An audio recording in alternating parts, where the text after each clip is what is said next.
Salut, c'est PC pour un nouvel épisode de Collaboration Solved. Aujourd'hui, on va parler de pratiques collaboratives qui stimulent l'apprentissage en continu et l'expérimentation avec mes invités Éric Laramé et Mathieu Lemaire-Lafont.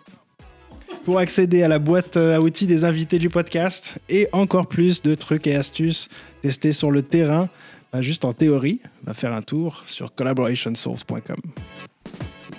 Alors, salut messieurs. Hello Pierre-Cyril. Salut PC. Salut. On dit PC. PC? On peut dire PC. Oui. Ouais, PC, j'aime cool. ça. D'accord. Ben, salut PC. Content d'être avec toi. Ça me fait très plaisir de vous avoir. Donc, merci beaucoup de votre invitation dans le studio. Et donc, vous avez un studio puisque ça fait à peu près 3 ans que vous avez un podcast sur YouTube et d'autres plateformes qui s'appelle le Sprinkler, Exact. Yes. où vous réunissez toute la fine fleur des agilistes de la région de Montréal, du Québec, Exact. Ben, de la francophonie. si j'ai à résumer, notre objectif, Ben, du notre monde. mission, c'est de faire notre prémisse de base, c'est qu'on croit qu'il y a de nombreuses perles à Montréal, au Québec, les faire rayonner. Puis, ben, c'est toujours intéressant aussi d'aller chercher des fois certains agilistes du monde, certaines vedettes. Donc, on se permet de faire un heureux melting pot de ça. Mais notre mission, c'est de faire rayonner des gens comme toi, qui a des connaissances, qui a des expériences incroyables. Donc, on les amène, on met le spotlight sur ces personnes-là. Puis voilà, on essaie d'en apprendre de ces différentes personnes. Faites pas que ça aussi, parce que vous faites aussi rayonner la communauté, la réunissez dans d'autres événements. Il y a Agile Open, Agile le Return, Open. achetez vos billets. Agile Open, on va en parler un petit peu pour comprendre un peu Qu'est-ce que c'est? qu'est-ce qui va se passer à l'Agile Open. Puis c'est un rendez-vous régulier chaque année, Oui, Oui. oui. c'est ça? Exact. Donc, voir un petit peu ce qu'il en est. Puis vous êtes aussi coach agile dans la vraie vie. Dans la vraie... Oui, parce que contrairement à ce Derrière le qu'on micro. pense, être podcasteur dans le milieu agile à Montréal, c'est plus difficile de payer l'hypothèque avec les revenus générés par un podcast à Montréal. Donc oui, on a des jobs. Je sais pas pour toi, Pierre-Cyril. on est dans- Peut-être que tu génères on- des millions, mais... On est dans le rouge, je confirme. mais bref, merci de nous recevoir. Super apprécié. Fait plaisir. Et puis, ben, c'est ça. On a parlé de Agile Open. Donc, ça, c'est votre prochain rendez-vous qui va se passer le 8 juin. C'est ça? Exact. Expliquez-nous un petit peu qu'est-ce que c'est que le Agile Open, à quoi est-ce qu'on doit s'attendre? Ben, je vais rapidement. Principe d'open space, dans le fond, pour ceux qui... je résume super brièvement. Bon, il y a d'autres podcasts là-dessus, mais c'est un rendez-vous, les agilistes de Montréal, débutants, experts, intermédiaires, tout le monde est le bienvenu. On croit... C'est une anti-conférence, donc on croit fondamentalement que le mieux qui doit arriver arrivera. Les sujets vont émerger. C'est de l'agilité mur à mur. Tout le monde peut arriver avec des sujets, puis les meilleures personnes vont pouvoir être là pour y participer. C'est totalement libre, et puis tout le monde va pouvoir grandir de cette expérience. J'en suis persuadé. Donc, de ce que je comprends, pas de sujet préétabli en avance. Le format Open Space est un format qui permet aux participants de prendre contrôle des discussions. Exact. Donc, ce n'est pas quelque chose qui va être facilité de manière très, très structurée. Et les sujets qui vont émerger vont être traités par les participants eux-mêmes. Exact. Oui. Dès le début de la journée, les sujets sont exposés. On se monte en groupe de façon émergente un horaire, puis après ça, les gens sont invités à participer au sujet qu'ils le désirent. Puis ils peuvent même, attention, c'est rare, changer de sujet, puis se promener pendant certaines périodes. Ils font finalement... Les abeilles et les papillons. Et les papillons, voilà. Les gens peuvent se promener, puis ils peuvent même démarrer un nouveau sujet si ça leur tente au milieu des périodes, des différentes time box. Je trouve ça très agile comme approche. C'est-à-dire les sujets sont décidés au moment le plus tard et le plus responsable. Exact. Donc, contrairement à d'autres conférences qu'on connaît bien, les sujets sont identifiés la semaine prochaine et choisis quelques semaines plus tard. Et puis, pour une conférence enfin au mois de novembre, que j'adore, mais c'est différent d'un Agile Open, d'un Open Space. Voilà. Intéressant. Ça fait le tour. Donc, le 8 juin, les places, il reste encore quelques places disponibles.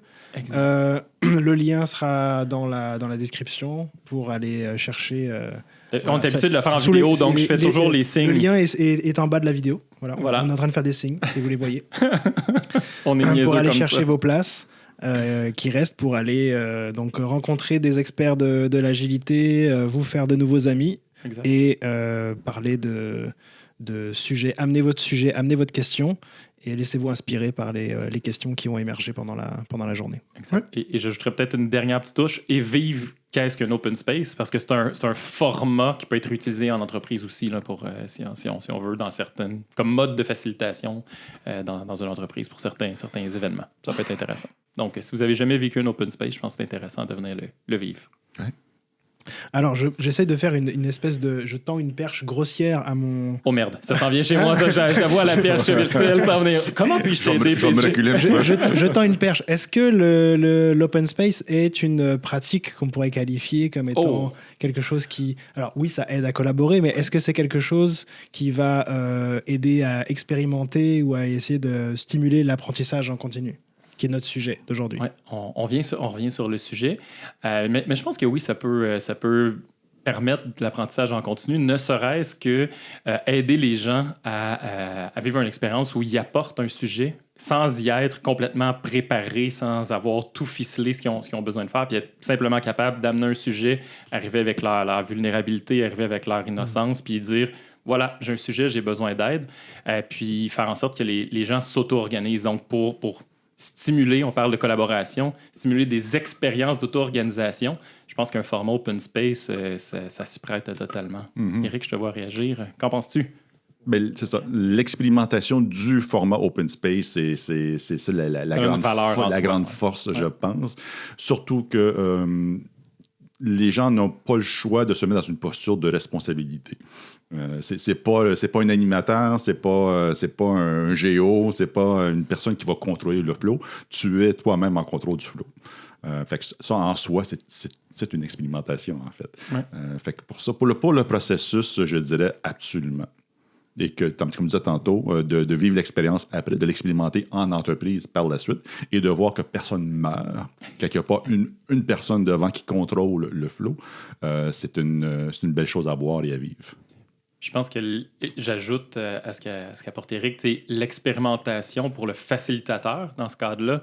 Je pense qu'il fait tout son sens. Justement, il agit vraiment en tant que facilitateur dans un open space beaucoup plus que... Le facilitateur, la facilitatrice d'un open space est entièrement présente en étant entièrement absente. Exact. Puis c'est une des belles incarnations d'un facilitateur. Là. On entend souvent facilitateur, animateur, c'est la même chose.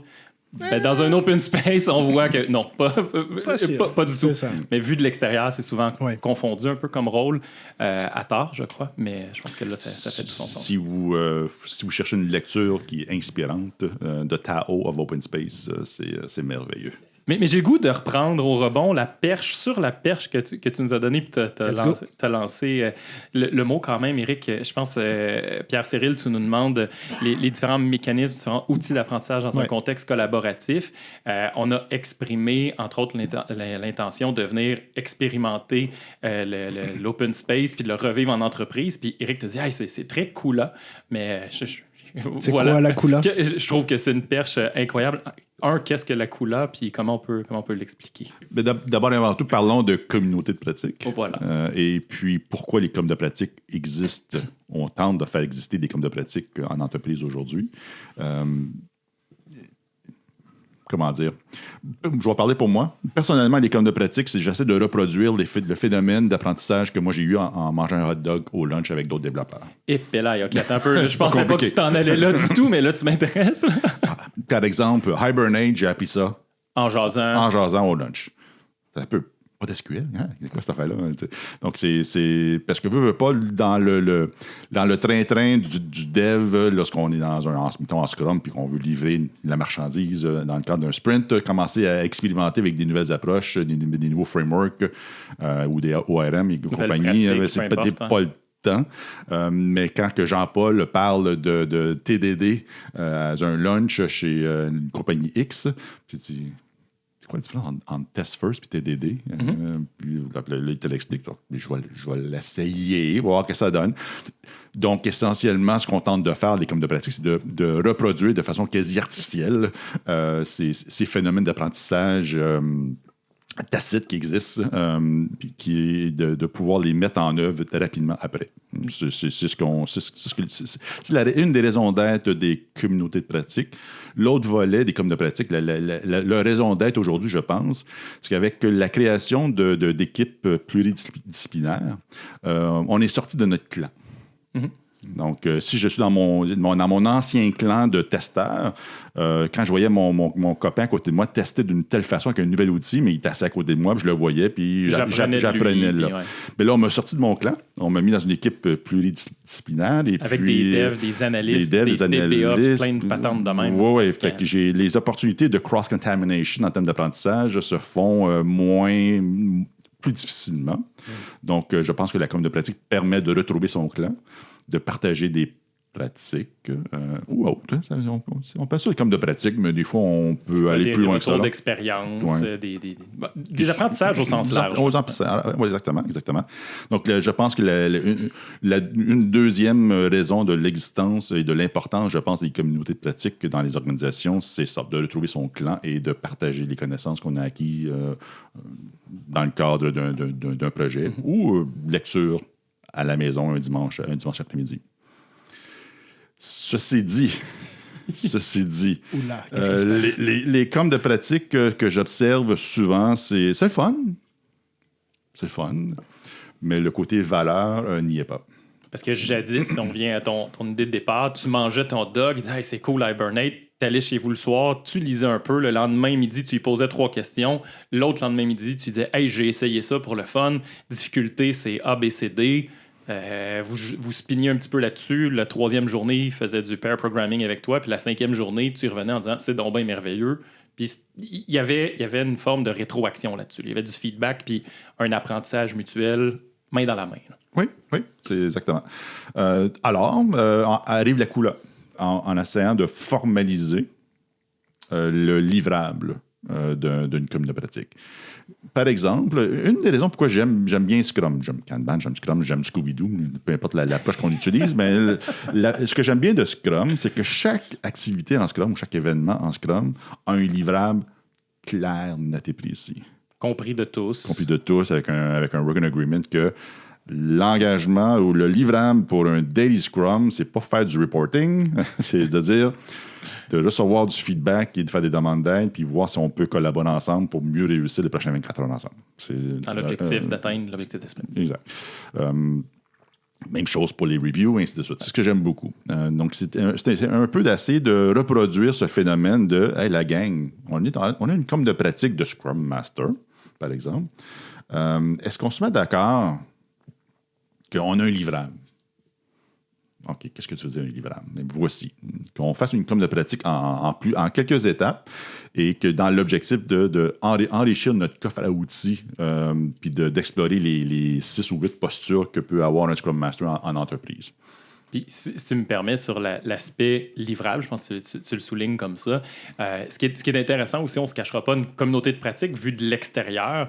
Il y a parfois des gestionnaires ou des membres externes à cette communauté-là qui vont dire ouais, ben là, ça consomme du temps de mes 12 Scrum Masters à raison d'une fois par 2 semaines. Puis ils ont raison. C'est correct, ouais, ils ont raison. C'est valide. En rendant ça un peu plus formel ou avec justement en réussissant à démontrer cette valeur-là, en ayant un livrable un petit peu plus formalisé. Ben, on est capable de dire, regarde, voici, on a appris A, B, C, D, notre coffre à outils rendu là, puis on est capable de rendre ça visible un petit peu plus qu'une discussion qui se veut informelle ou quelque chose qui est juste un échange. Oui. Excuse-moi, je t'ai interrompu. Pas du tout. Donc la coula, c'est rendre formel le livrable. Est-ce que le livrable, c'est le genre de cadeau que s'offre la communauté? Le cadeau. C'est comme si tu avais écouté quelque chose. Ouais, j'ai écouté le podcast. Donc, OK. La dernière fois, on a discuté. On s'est dit, OK, qu'est-ce qu'on va parler comme sujet, etc. Ils m'ont dit la coula. Moi, j'ai écrit ça, je sais pas, C-O-U-L-A. Je savais pas comment ça s'écrivait. Je suis allé regarder sur Internet. J'ai pas trouvé. Je suis allé sur leur podcast. J'ai trouvé. J'ai regardé la vidéo sur la coula. J'ai appris plein de trucs. Et donc, c'est un cadeau. Et on s'offre des cadeaux. C'est des cadeaux d'apprentissage. Qu'on ne peut pas garder pour soi. On ne peut pas le garder pour soi, on doit l'utiliser, le donner aux autres, le transmettre, etc. On va recevoir autre chose. Donc, ce que je comprends, c'est que la communauté de pratique, ça ne peut pas juste être une discussion. C'est que là, quand tu prends l'exemple de ton collègue qui t'a transmis quelque chose quand vous étiez parti manger, quelque part, il t'a ouvert l'esprit sur quelque chose d'autre, mais il t'a aussi transmis un cadeau, si on veut, parce que tu es allé chercher et tu as appris quelque chose. Oui. C'est de ça dont vous parlez quand vous parlez de Kula. Oui, en partie. Oui, absolument. Le cadre qui permet de faire émerger tout ça puis de le faire rouler. Oui, et le cadre démarre, on peut y aller, on peut embarquer.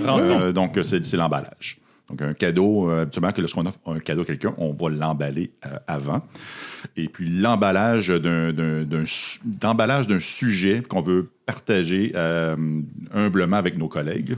Si je deviens nos collègues Scrum Master, par exemple, je veux partager les Liberating Structures comme cadeau. C'est pas juste simplement d'arriver et de dire... j'ai trouvé ce lien-là, les boys.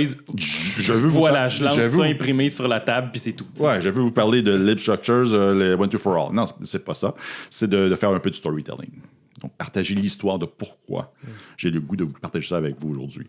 C'est une approche qui me tient à cœur. J'ai rencontré PC dans une com de pratique à quelque part, et puis il a parlé de ça, et puis je l'ai testé dans une rétrospective avec 10 personnes, et puis la One, Two, For All a amené plein de belles conversations, puis ça a brisé la glace, et puis les gens, au final, on a fait une plénière, puis des belles actions ont émergé parce que tout le monde a eu la chance de dire ce qu'ils avaient à dire lors de la rétrospective.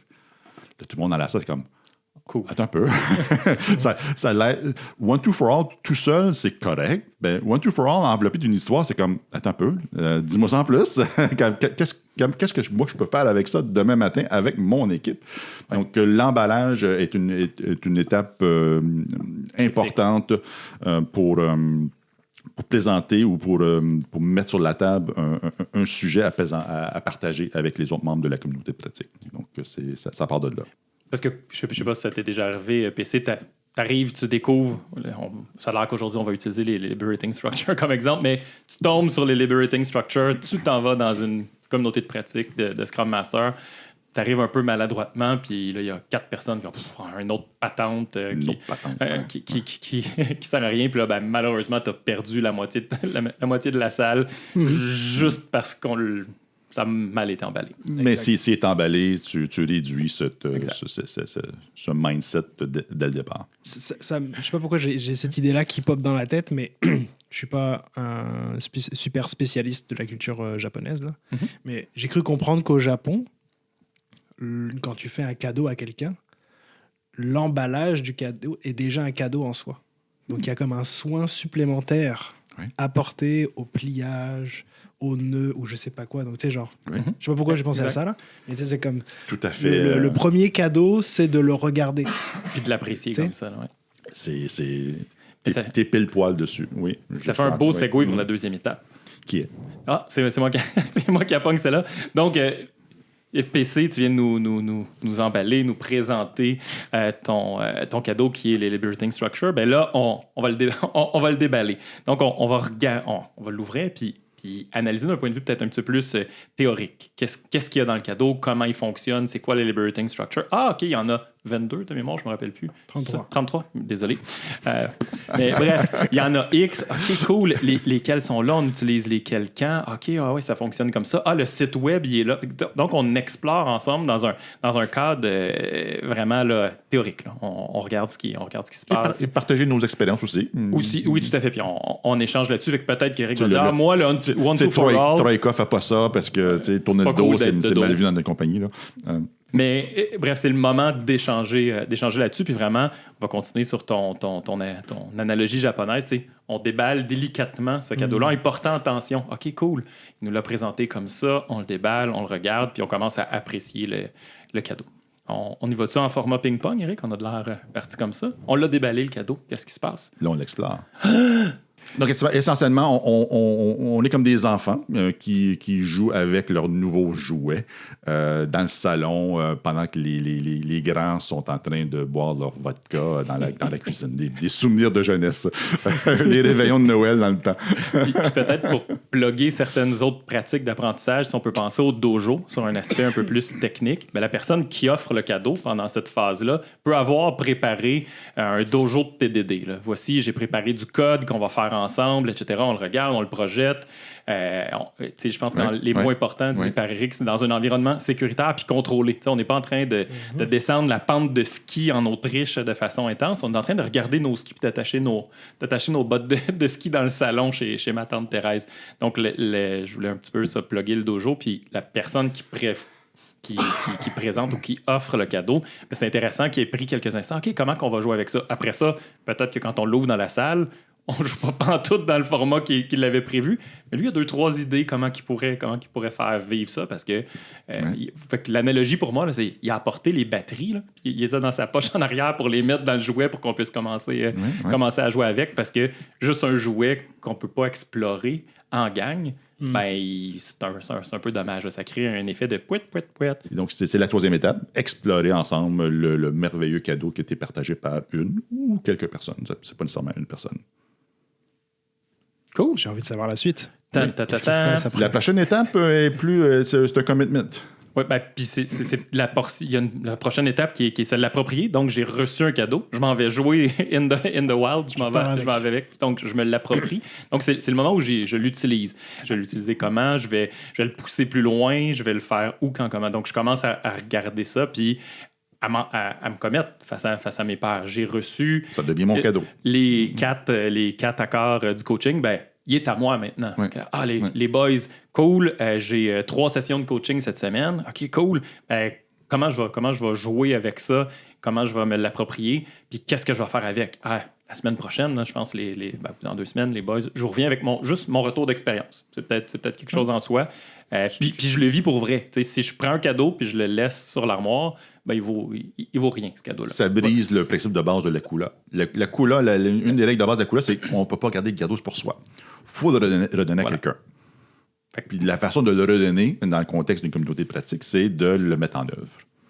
Ou de partager le cadeau dans une autre communauté pratique, ou dans un autre forum XYZ, ou de donner une conférence sur le sujet, ça peut être ça aussi, de redonner le cadeau. Je comprends maintenant pourquoi est-ce que tu mettais l'accent, Eric, sur le fait que c'était une étape importante, parce que le cadeau est à moi, je me le suis approprié, mais je dois le réutiliser. Voilà. Oui. Le cercle doit se fermer.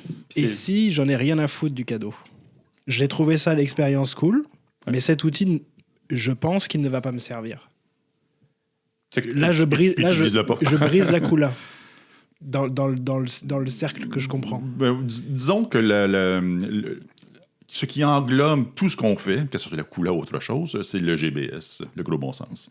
Si, comme professionnel, comme Scrum Master professionnel ou comme coach d'équipe professionnelle, tu juges que la pratique n'est pas applicable dans ton contexte, vaut mieux pas l'appliquer. Et moi, comme membre de la com de pratique où on explore la TDD, moi, j'aimerais savoir pourquoi ça s'applique dans ton contexte. C'est intéressant de voir les vraies contraintes. Est-ce que ce sont des craintes réelles ou c'est plus une paresse? C'est plus une résistance dans des croyances fondamentales sur la façon de créer du code? Faire des tests avant? Non. Ça peut juste pas être le bon moment d'apprendre, puis juste ça, explorons-le ensemble. OK, c'est pas le bon moment parce que... Peu importe. Donc, ça peut faire émerger, lorsqu'on va aller plus loin dans le processus de la Kula, mais ça va faire émerger, par exemple, les contextes où on ne devrait pas mettre en œuvre une pratique ou une autre. En fait, ce que je comprends de cette étape-là, c'est qu'on invite les gens à se l'approprier. Oui. Donc, cette étape-là, même si on pense que peut-être ça ne pourrait pas intéresser les gens, elle est hyper importante à faire pour justement trouver les bonnes questions, trouver les bonnes invitations, pour regarder si les participants pensent avoir la possibilité d'utiliser dans le contexte, réfléchissent à quelle possibilité ils pourraient avoir d'explorer ça. Contexte de travail, d'équipe ou à l'extérieur, pour justement s'assurer qu'on ne laisse pas le cadeau sur une tablette, comme tu disais. Exact. Donc, c'est ça l'invitation, c'est de s'assurer qu'on met quelque chose en place dans la structure de la formalisation de la COP, Donc, par pour exemple, que les gens se mettre un petit peu en vulnérabilité pour aller tester quelque chose de nouveau. Exact. Et dans ta question de départ, mettons qu'on y va là, dans l'extrême juste pour explorer. Là. Le pire cas qui pourrait arriver, est-ce vraiment grave? Je propose un cadeau, puis ça colle pas.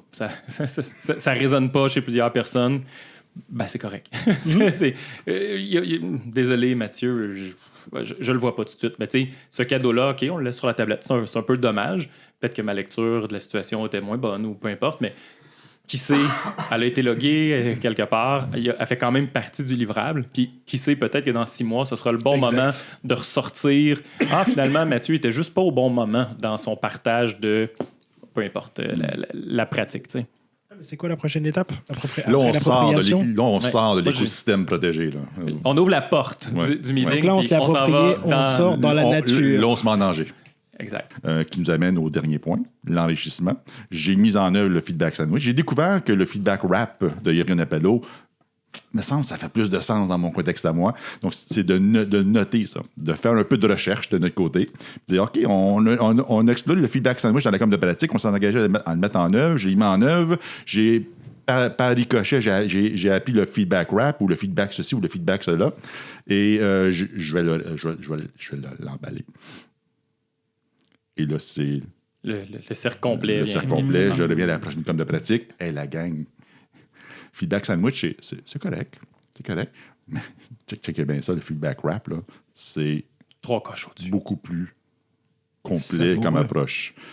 Qu'est-ce que tu veux dire? Que tu l'as utilisé comment? Je ne l'ai pas dit comment je l'ai utilisé. On repart. Là, tu l'as emballé. Tu me fais du storytelling. Tu m'expliques comment, pourquoi. Ça, c'est un vrai exemple en passant. Puis, au fur et à mesure que ce cadeau-là évolue, au début, ça peut être le feedback, mais ça aurait pu être après ça, dans quel... Je diverge complètement, là, mais dans les états optimaux pour recevoir du feedback. Puis là, ben, moi, j'ai exploré ça, puis on est connexe, mais éventuellement, ça diverge. Ou ça peut aller dans n'importe quelle direction. Fait que tranquillement, pas vite, une communauté de pratique qui en alimente une autre, qui en alimente une autre, qui en alimente une autre. Tout à fait. Éventuellement, on peut faire un breaking change. On peut dire, OK, on a assez joué alentour du feedback. Maintenant, on va parler de 5 dysfonctions d'une équipe. Boum! Puis là, on part... Dysfonction numéro 1. On part là-dessus. Mais l'intention fondamentale, c'est de vraiment avoir un souci de ce qu'on présente, de s'immerger à l'intérieur de ça, prendre un engagement puis de lancer la boucle. Là. On aime ça en agilité, ça a l'air, les boucles de feedback, justement. C'est un peu... on n'invente jamais rien, on fait juste repackager. C'est un peu ça, là. Super. J'ai une question...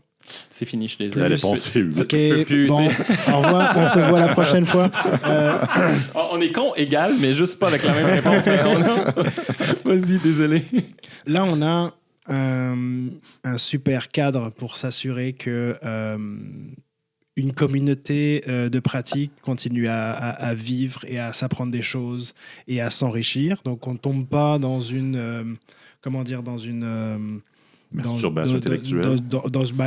Ou gestion administrative. J'aurais pas dit ça, mais comme clairement dans une pente descendante où il y a de moins en moins de gens qui viennent, puis ça devient de moins en moins intéressant parce que finalement, c'est pas nécessairement enrichissant. On fait juste parler de choses, mais s'il y a pas d'engagement, si on n'aide pas les gens à s'intéresser au sujet avec un bel emballage, etc., qu'on prépare pas une expérimentation intéressante, ça finit par lasser les gens. Ouais. Donc j'aime ces 6 étapes-là, justement pour ça. Ce qui fait que là, pour des communautés de pratiques existantes, c'est intéressant parce que c'est quelque chose qu'on peut aller explorer pour aller améliorer sa communauté de pratique. Pour une communauté de pratique qui n'existe pas. C'est plus facile, en fait, je pense. Comment est-ce qu'on démarre une communauté de pratique? Dans le sens où j'identifie qu'il y aurait des choses à partager dans un groupe de collègues, dans mon milieu de travail. La communauté de pratique me semble quelque chose d'intéressant. La Kula me semble quelque chose d'intéressant. C'est quoi les conditions que je dois avoir pour pouvoir partir une communauté de pratique? Juste avant de reculer un petit peu dans ta question, PC, je pense qu'une des c'est bête, mais une des premières choses, c'est de laisser la place à la communauté de pratique. Les agendas des gens sont bookés mur à mur aux 5 minutes près avec des meetings alouette. Là. De créer un espace. Là. OK, les boys, il va y avoir une communauté. Je propose de lancer, moi, une communauté de pratique alentour de l'agilité. Donc, on va s'arranger pour avoir un petit peu d'espace là-dedans. Puis elle a lieu tous les 3e mercredis du mois de 1 à 3. Je suis pas disponible, je les review. C'est là. C'est de créer cet espace-là. Je pense que c'est important de trouver un espace temporel pour maximiser les chances que ce soit là. Puis après ça aussi, diffuser son existence. Là. C'est bête, là, mais elle existe. Ah, toi, t'es pas un Scrum Master, un coach, mais t'es un QA qui triple là-dessus. Cool! Viens-t'en, buddy. Embarque avec nous autres. Ouais, t'amènes un bon point. Peut-être que dans la coula, là, quand toi, tu vas réemballer ou réenrichir, tu vas prendre, je sais pas, les one, two, for all, puis tu vas appliquer ça à faire du review de plan de test. Je dis n'importe quoi, puis tu vas l'enrichir, puis tu vas l'amener plus loin, puis on va faire « Wow, OK, tu viens de nous amener quelque chose, Bobby, là, c'est incroyable. » Donc, je pense que créer l'espace, c'est ultra important. La diffuser, la mousser. Et puis effectivement, comme disait Eric, au début, il va peut-être y avoir 15 personnes, après ça, 5. Ben cool. Mais ça devrait être des bonnes personnes. On sera 5.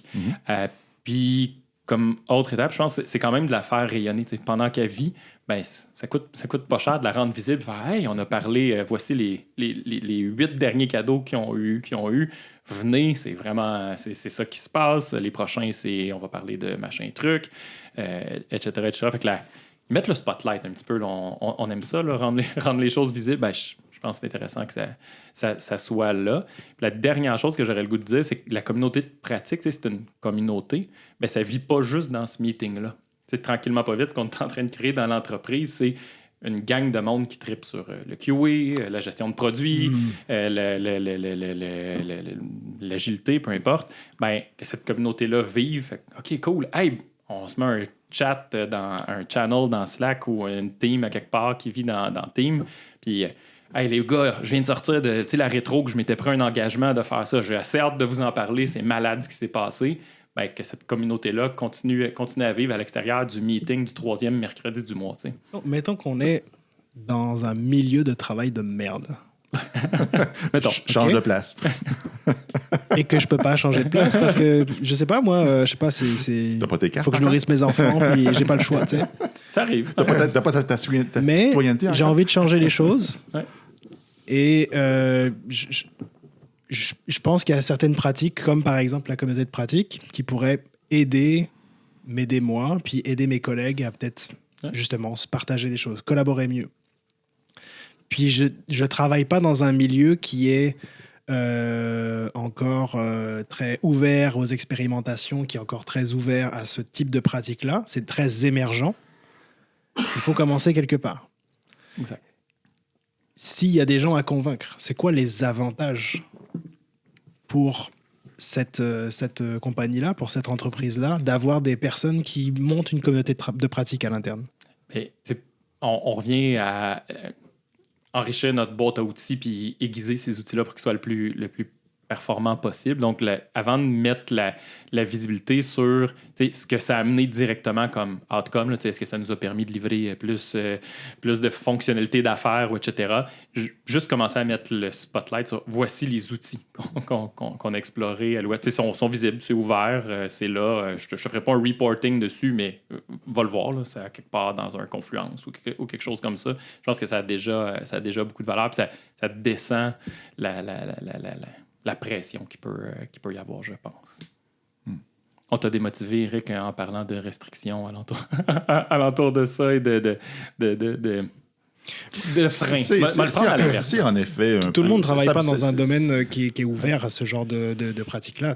Oui, puis une façon que j'ai utilisée pour convaincre les décideurs de laisser un espace à l'apprentissage en continu, je trouve ça ridicule comme statement, mais je le dis pareil. C'est la réalité, malheureusement. C'est essentiellement de faire un inventaire. Dans le temps, on parlait, pour les Scrum Masters, on parlait de smells. Je ne sais pas si tu vas rappeler. Des mauvaises odeurs à gauche et à droite. Et je demande au Scrum Master de faire un inventaire des différentes odeurs qui existent dans l'organisation, soit au niveau individuel, équipe ou culturel. Par exemple, un classique, les gens ne sont pas motivés. OK. Je fais quoi avec ça? Je ne sais pas. OK. Y a-t-il une façon qu'on peut savoir comment on peut créer un environnement où les gens peuvent se motiver eux-mêmes? Ils n'ont pas simplement mettre une pancarte sur le mur et dire « Vous êtes motivé ». Carotte et bâton. Donc, donc, essentiellement, de faire un inventaire puis des mauvaises odeurs en organisation, surtout des grandes organisations, on n'est pas en manque. Donc, s'il y a un coach agile de pas loin, c'est d'outiller, par exemple, Scrum Master, d'outiller les directeurs aussi sur comment voir les différentes opportunités d'amélioration, je vais dire comme ça. Certaines organisations ont des outils comme Office Vibe, par exemple. Ça peut être intéressant comme outil pour mesurer les opportunités d'amélioration au niveau des équipes ou des individus et de se poser la question, qu'est-ce qu'on fait avec ça? Et là, la journée que, par exemple, Scrum Master Julie, elle crée un environnement où il y a un petit peu plus d'autonomie, crée un programme de formation en continu sur je sais pas moi, l'inversion and control pour que les gens aient un peu plus d'expertise et que la Scrum Master a organisé un lift-off pour qu'il y ait un sens de purpose et puis qu'on observe que les cotes dans Office Vibe augmentent pour l'équipe X parce qu'elle a appris ça avec sa gang en mangeant des hot dogs. Peut-être que le gestionnaire va dire c'est-tu possible est-ce que tu peux montrer ça aux autres Scrum Masters ou aux autres directeurs ou aux autres... oui, je peux faire ça. On va appeler ça une communauté de pratique. Qu'est-ce que tu en penses? Ouais, pourquoi pas? On va parler de Dan Pink pendant 3 sessions d'affilée. La contamination, donc. Contamination, mais basée sur des... là, c'est un peu l'approche cutter, hein? Créer un sentiment d'urgence. Si on fait rien... Moi, j'aime ça, les approches criminelles. Pas trop donc, c'est le burning platform, c'est-à-dire que si on fait rien, on va perdre Jean-Paul, Marie, puis Julie, développeurs, puis ils vont aller travailler chez Spotify au lieu de chez nous parce que nous, on utilise un modèle de scaling qui nous éloigne du client versus nous approcher du client. Puis de plus en plus, il y a un statement éditorial. Mais il faut pouvoir le mesurer. C'est-à-dire qu'il y a un élément essentiel là-dedans, c'est que tu as un élément de mesure quelque part. C'est pas, il ne faut pas que ça soit juste du subjectif. Pas juste du subjectif. Mais c'est pas parce qu'on ne peut pas de musique qu'il n'y a pas de valeur.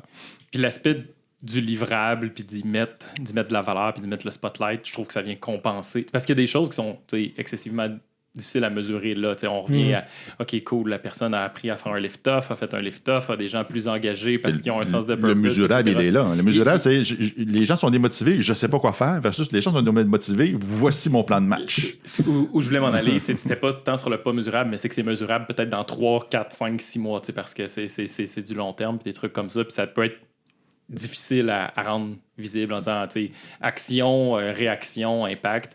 Des fois, c'est un petit peu plus tough de faire vivre ça. Fait que je pense qu'en 2023, quand on parle à un gestionnaire ou on parle à certaines personnes, mentionner le mot communauté de pratique, c'est plus comme c'était en 2008. Oui, c'est vrai, OK, oui, c'est vrai qu'il faut que j'investisse dans mes gens pour qu'ils apprennent.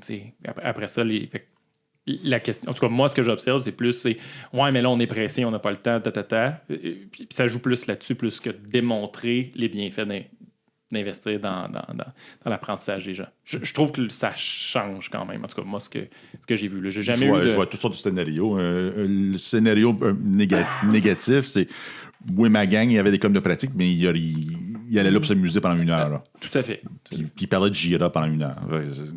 Moi, je ne paye pas pour ça. Je ne vais pas payer 10 personnes pendant 1 heure puis que finalement, il n'y a pas de résultat. Donc, souvent ça, il y a un arrière-goût par rapport à la com de pratique, mais ça c'est vrai avec tout ce qui est dans la grande communauté de l'agilité. L'agile a un arrière-goût aussi. Là, c'est là que l'outil à la coulade devient intéressant. Dire, oui. OK, mais entre autres, je suis d'accord avec ton arrière-goût, il y a eu des choses qui étaient moins utiles. Je pense que j'ai un cadre qui pourrait être intéressant, qui éviterait ça. Je te le propose, on l'essaye-tu. Moi, en tout cas, concrètement, moi, c'est comme ça que ça, c'est vraiment intéressant parce que si on se met dans la position de quelqu'un qui est obligé de convaincre quelqu'un ou un groupe de personnes qui sont pas nécessairement ouverts à l'idée d'essayer quelque chose, Si en plus on essaie de les convaincre avec des arguments un petit peu vaporeux, Ça meurt. ça va être difficile. Alors que si là on les convainc parce qu'on a un blueprint, on a quelque chose de structuré avec un objectif au bout. On a, comme on dit, on clarifie le livrable qu'on veut avoir et le niveau d'interaction qu'on veut tenir avec les personnes. Ça sécurise aussi Exact. de se lancer dans une expérimentation. Et après, ça peut devenir, effectivement, comme tu dis, ça peut partir d'un lunch and learn et grandir et devenir autre chose, quitte à ce que ça devienne une communauté de pratique par la suite. Avec un espoir qu'il n'y ait plus les 6 étapes. Là. Exact. Ça devient organique, ça devient naturel de Exact. OK, qui présente de quoi? Tu présentes de quoi? Ouais, puis c'est bon, comment tu l'utilises? Ah ouais, cool, je vais l'essayer, puis on se pose même plus de questions. La couleur n'existe plus. Elle est. Et voilà, c'est tout pour aujourd'hui. Merci beaucoup, Eric et Mathieu, de m'avoir reçu dans votre super studio du Sprinkler et surtout pour votre partage, l'emballage de ce que vous m'avez offert. Et je vous fais une promesse. Un peu, là, on est rendu à... C'est enregistré. Ouais, on s'approprie, là. Je vous fais une promesse. Je vais retransmettre ce cadeau. Cool. C'est facile parce que c'est enregistré, donc il y a des personnes qui vont l'écouter. Mais je vais le retransmettre à d'autres personnes qui n'ont pas écouté le podcast. Donc merci beaucoup pour cet éclairage sur les communautés de pratique. Comment est-ce qu'on peut leur donner plus de valeur? Comment est-ce qu'on peut les mettre en place? Et on va se revoir très bientôt, peut-être pour un nouvel épisode aussi de Collaboration Solved. Cool. Merci à vous deux. Hey, merci à toi. Bonne soirée. Bonne soirée. Toi qui nous écoutes, je t'attends sur collaborationsolved.com pour te partager les solutions concrètes d'Eric et Mathieu qui changent la collaboration dans ton milieu de travail. Allez, des bisous.